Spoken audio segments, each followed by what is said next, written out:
Good afternoon, everyone. It's a great day.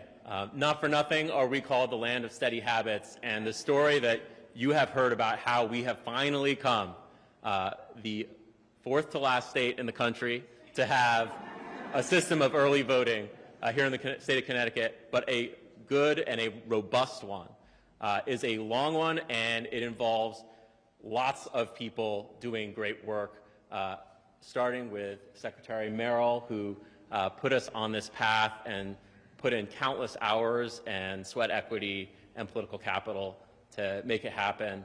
Certainly, we have to thank all the advocates who are here today for all your work pushing us on the right path. And the governor and the lieutenant governor's steadfast support on this issue has been instrumental to us getting it done and answering the charge that the voters gave us. I certainly couldn't ask for a better co-chair than Senator Flexer, and our colleagues on the GAE committee have been so instrumental and supportive, and so have our colleagues in the legislature and our leadership.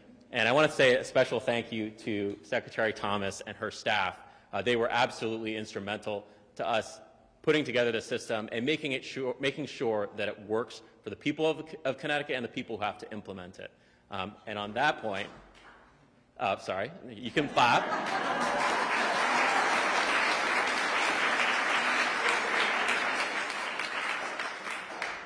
And on that point, I wanted to say a special thank you to all the registrars and town clerks and volunteers who have helped us along the way, given their input and their support.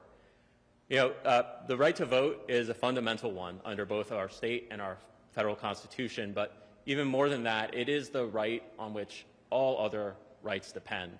It's the way we vindicate all those other rights, the way we vindicate our ability to speak out and have our voice heard, and the ability of everyone to participate safely, securely, and accessibly in our elections is reflected in the representation we have and the policy that that representation gets done. And so, in my mind, there is no more important right to vindicate and no more important project than the one we've been engaged with. And so I want to say a very special thank you to the advocates, especially who are here today. But more than anyone, I want to say a big thank you to the voters of Connecticut. You returned this second time a overwhelming charge, and we've answered it in your name.